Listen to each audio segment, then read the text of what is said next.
साथियों, आज का जो वीडियो है वो बहुत ही महत्वपूर्ण होने जा रहा है, क्योंकि हमारे जो भी संविदा के साथी हैं सबके लिए वीडियो है। और वीडियो महत्वपूर्ण क्यों है? क्योंकि सुबह आज जब मैं उठा और मैंने एक व्हाट्सएप खोला तो उसमें एक मेरठ की घटना के बारे में बताया गया है। तो मैं चाहता हूँ कि इस पूरे प्रकरण को सारे लोग जानें, समझें कि क्या मामला है और क्यों कभी कभी हम लोग भी कुछ गलतियाँ कर देते हैं, जिसके नाते कुछ अवैध लोग, जिससे मतलब जो भ्रष्टाचारी हैं या जो देश विरोधी काम कर रहे हैं या जो इस तरह का काम कर रहे हैं, समाज में गंदगी फैलाने का काम कर रहे हैं, उनको लाभ मिल जाता है। तो ये वीडियो विशेष तौर पे हमारे चालक परिचालक बंधुओं के लिए है कि जो संविदा पे काम करने वाले जितने भी हमारे चालक हैं, ड्राइवर हैं, चाहे सरकारी ड्राइवर हैं या सरकारी कंडक्टर हैं या जो भी कंडक्टर संविदा के हैं, आउटसोर्सिंग, सबके लिए वीडियो है। मैं चाहूँगा इस वीडियो को अगर देखते हैं आप तो अपने साथी को ज़रूर शेयर करें, अपने ग्रुप में शेयर करें और अपने जितने भी रोडवेज के साथी हैं उन तक ये वीडियो अगर पहुँचेगा तो हो सकता है ये मेरा वीडियो बनाना सफल हो जाएगा। क्योंकि वीडियो का मेन उद्देश्य क्या है कि अधिक से अधिक लोगों तक ये जानकारी पहुँचे और जागरूक हों। क्योंकि पेपर की कटिंग जो आप देख रहे हैं सामने दिखाई दे रहा है, इसमें जैसा कि लिखा हुआ है कि बिना यात्री के सामान ले जाना संभव नहीं है, अधिकारी कार्रवाई करेंगे। क्यों? आखिर इस तरह की बात क्यों है? हमको जब हम टिकट और बेबिल लेने जाते हैं ऑफिस में तो हमको लगेज का एक मिलता है कि लगेज टिकट मिलता है, उसमें हम भार बुक कर सकते हैं। परिवहन विभाग में व्यवस्था है कि हम सामान लेके जा सकते हैं, चाहे वो व्यापारी का हो या बिना व्यापारी का हो। बहुत सारे प्राइवेट वाहन जो है इसमें इतना माल लाद के ले आ रहे हैं दिल्ली से, और तमाम जहाँ गाड़ियाँ प्राइवेट चलती हैं, जैसे लोकल में भी चलती हैं, लोकल में भी प्राइवेट गाड़ियाँ माल लेके जा रही हैं और अच्छा खासा पैसा कमा रही हैं। परिवहन विभाग में भी पहले आता था, पहले कैरियर था, साइकिल वाइकिल ले जाना रहता था या कुछ इस तरह की चीज़ें। जैसे पढ़ने वाले छात्र हैं तो कापी किताब बोरा बिस्तर जो है अपना लेके जा रहे हैं, या कोई फोल्डिंग लेके जाना चाहता तो ऊपर रखा जाता था, आदमी लेके चला जाता था। लेकिन इस समय अब पता नहीं किसकी बुद्धि दिमाग में काम किया, क्या काम किया, आखिर या तो आप लगेज हटा ही दीजिए एकदम साफ साफ। कैरियर हटा दिए ऊपर से। कैरियर हटने के नाते परिवहन विभाग में बहुत सारा नुकसान हुआ। आए दिन अगर हर गाड़ी से अगर मान के चले कि मैं गोरखपुर डिपो की बात मैं करता मानता हूँ कि मैं गोरखपुर डिपो में काम करता हूँ, तो वहाँ पे जितनी गाड़ियाँ अगर मैं देखता हूँ तो 149 गाड़ियाँ 50 गाड़ियाँ हैं जो संचालन में रहती हैं। अगर 150 गाड़ियों पे अगर 100 रुपये की ही बुकिंग अगर होती है लगेज की, तो कितना हो गया? लगभग 15,000 रुपया हो गया एक दिन का। अगर मैं उसको डिवाइड करता हूँ 30 दिन में, डिवाइड करता हूँ साल भर में, तो लाखों लाख रुपया जो है परिवहन विभाग का केवल लगेज से आता था। जैसे हम MST बनाते हैं, आप जाहिर सी बात है तमाम सुविधाएं देते हैं, उसी तरह व्यापारियों को भी आप लगेज बाहर बुक करके लेकर आइए, कोई दिक्कत नहीं। लेकिन हमारे यहाँ कुछ बदमाश टाइप के लोग हैं। बदमाश इस मामले में कि अगर 100 रुपये का सामान है तो 500 रुपया कहेंगे, और उसमें कैरियर बना रहता तो आदमी रखवा देता, लेके आता। कूली भी, आखिर हर डिपो पे कूली क्यों बैठे हैं? कूली का काम क्या है? जहाँ तक कूलियों का, पहले रेलवे में जो कूली है उनका तो काम समझ में आता है कि वो बैग उठा के लेके जाते हैं। यहाँ रोडवेज में कूली तो ऐसे नहीं है, इनका कोई बैग उठाने वाला कार्यक्रम तो नहीं है। बैग उठाने वाला कार्यक्रम तो करते ही नहीं है। ये क्या करते हैं कि व्यापारियों का सामान बैठ के इकट्ठा इंतज़ार करते हैं, माल आएगा तो इनको पहुँचाना है, वो काम कर रहे हैं।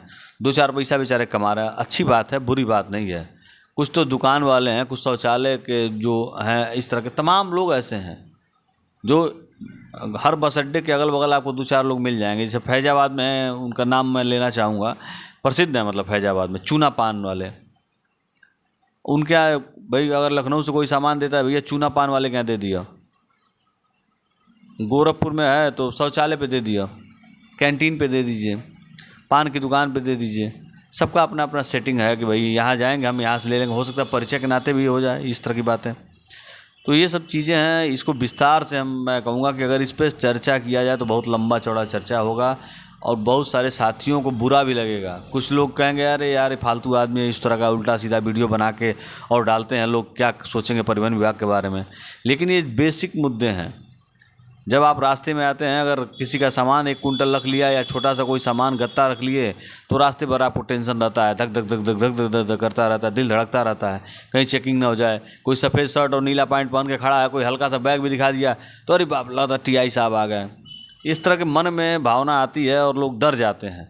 तो आप डरिए मत, बुक करिए, बुक करके लेके आइए, कोई दिक्कत नहीं होगा। लेकिन यहाँ दिक्कत ये है कि अगर एक लिफाफा है तो 50 किलो बुक कर देंगे साहब लोग। हर कोई बोरे में सामान लेके जा रहा है तमाम। बीच में मैंने वीडियो भी डाला था कि एक टीआई महोदय द्वारा किस तरह बदमाशी की गई और वो रजाई गद्दा लेकर जा रहा था, उस पर WT बना दिया गया परिचालक का। तो इस तरह की घटनाएं होती हैं। लेकिन उसमें जैसे जो ये घटना हुई है मेरठ की, उसमें दिया हुआ कि अफीम, चरस, गांजा लोग लेके जा रहे हैं और परिचालक चालक जो पैसे की लालच में, सही बात है, ये सब चीज़ें हैं, इस पर रोक लगनी चाहिए। और नॉर्मल बात है, जब आदमी सवारी बैठाता है उस समय सवारी पे दिमाग रहता है कि कौन सी सवारी हम लखनऊ बैठा लें, कौन सी सवारी हम दिल्ली बैठा लें, कौन सी सवारी कानपुर बैठा लें। लगेज पे आदमी ध्यान नहीं देता। कोई सामान, वो भी सब चालाक हैं, सब जो व्यापारी हैं, व्यापारी चालाक बढ़ गई है। वो जो चलती गाड़ी रहेगी उसी में लेके भैया ये जल्दी से ले लो, ये मोबाइल नंबर दे दो, आप नफर देना तो क्या हम वो पैसा मिल जाए, चाहे पैसा ले लो। लेकिन मैं अभी परसों नरसों जब लखनऊ गया था, मैंने देखा 69 चौराहे पे गाड़ी खरीदी, पूरा माल, यही गत्ता का गत्ता माल लदा हुआ था। उसको चेकिंग करने वाला कोई नहीं है।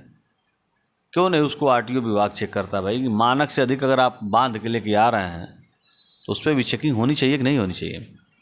और भी तमाम चीज़ें हैं, व्यापारी माल आ रहा है, खोआ आ रहा है, नकली खोआ आ रहा है, तमाम चीज़ें आ रही हैं नकली, और लेके लोग उसका उपयोग कर रहे हैं।